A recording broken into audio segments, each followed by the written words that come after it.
Standardizing the look and presentation of essential information across all of your technical drawings and documents is vitally important, and this is where title blocks and drawing zones come into play.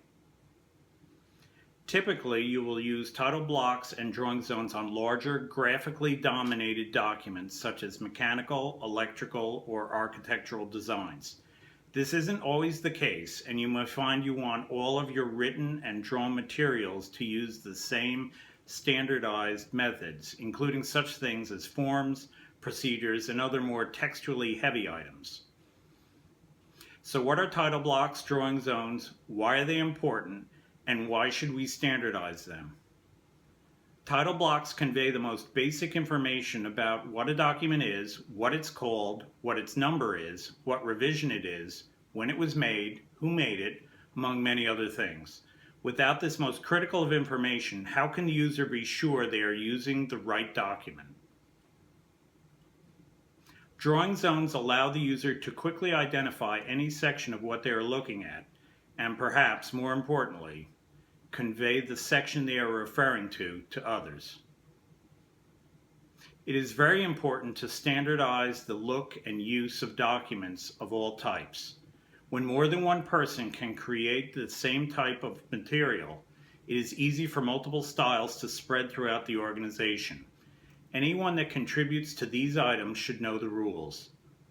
You wouldn't want the date of a document to appear in different places. The same goes for almost any information. Let's take a look at what's included in a typical title block.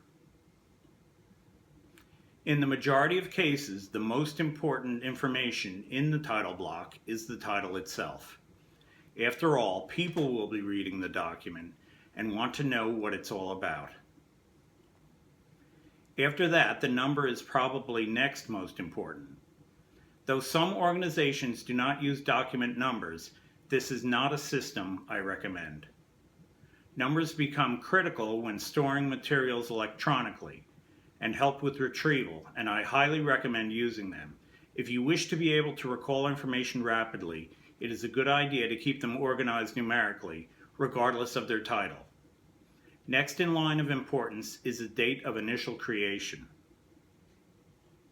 Knowing the creation date and the revision dates greatly enhance the probability that the user has gotten their hands on the correct information.